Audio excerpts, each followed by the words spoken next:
Let me ask you, what do you want to look for when you read the FOMC meeting minutes today? Because I know you're going to download and read them yourself, right? Yes, I'm being facetious. But what are you going to look for? What's the big thing that you're going to look for today?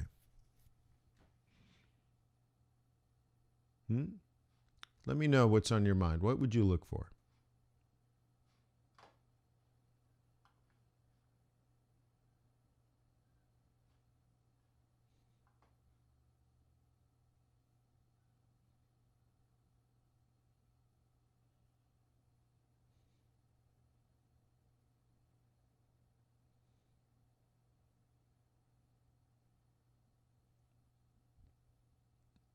Maybe some balance sheet reduction. Yep.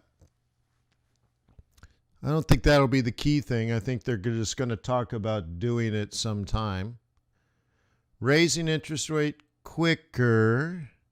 Well, I would like you to be more specific, because we know it's not necessarily quicker because we're pretty much priced in a March rate hike. So you can't do quicker than March. So say it kind of differently. Yes, thank you, Adam. That's what I'm driving for. Has the FOMC discussed raising interest rates by 50 basis points in March? Now, you've heard a lot of jawboning. We looked at Koenig. We looked at Bullard. But what? Hang on.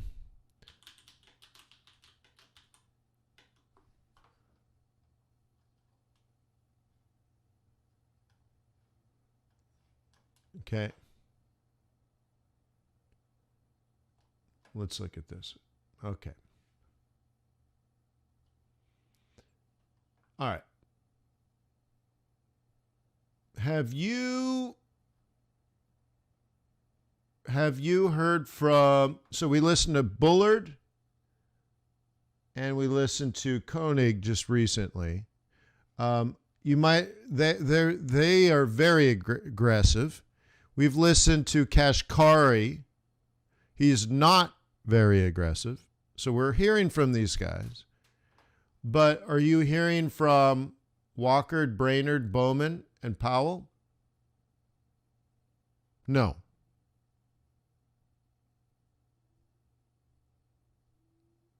Okay.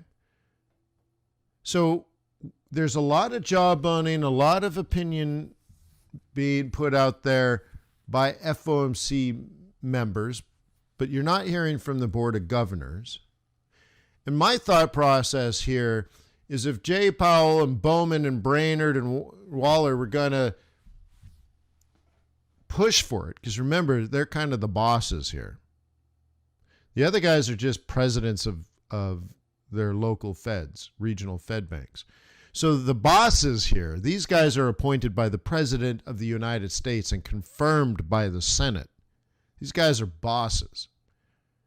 Are they out there on the campaign trail, so to speak, talking and telling people to be prepared, telling the market to be prepared for a 50 basis point hike?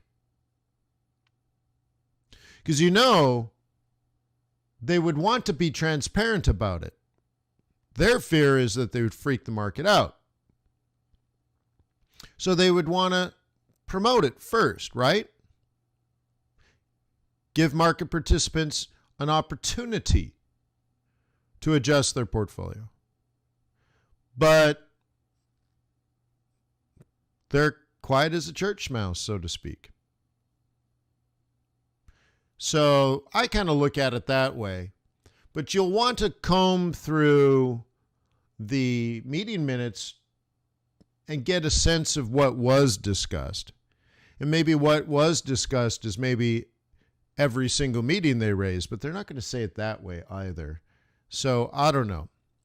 I'm not against the 50 basis point idea. Okay. So maybe they do 50 now, 50 later, and then 50 in December? Maybe. But remember, they said steady, right? So what do they mean by that? Maybe it's 25 basis points every single meeting, no matter what. That would be a bit unprecedented because that would mean raising in the summer and raising right before a political election. And that doesn't happen. So we'll have to read these things and get some clues. Most likely, the market's wrong about how aggressive the Fed is. There's reason to believe, maybe, if you read the meeting minutes, that the Fed might actually be still fairly dovish, and they're like, look, we might have inflation, and much of inflation might come down just from the supply chain normalizing over time. But it's better to have inflation than a recession.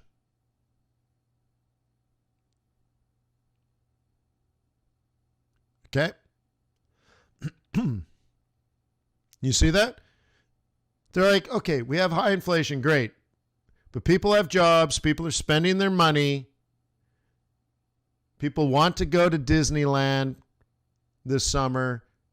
People want to buy a car, they just can't get a car. So all that's going to normalize out. So we'll go steady and slow. Maybe every other meeting. You know what I mean? Something like that. 25 basis points every other meeting or something, but slow and steady, steady and slow. And yes, maybe we're on our way to 1.75. I think they want to stay below 2%. But let's say they go all the way to 1.75, but that might take 2 years. Meanwhile, inflation comes down over that period. And as it does, there's less and less need to raise interest rates. So, for example, instead of 7.5% CPI, what about by December it's 5.5%?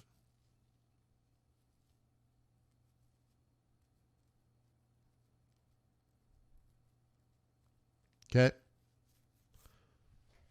You see what I mean? So there's a lot going on here, but what I'm trying to do is not tell you what I think per se. What I'm trying to explain is how you organize your own thoughts. What's the process? Because when you listen to the TV, they're getting like Bullard, who's known to be a hawk, to come on TV and be crazy hawkish. Then they want Kashkari,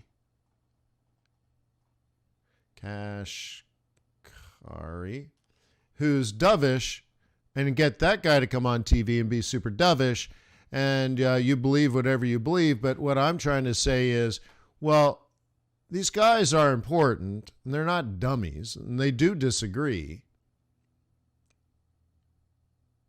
Okay? He did, Adam. He did. Bullard did. Yeah. Okay?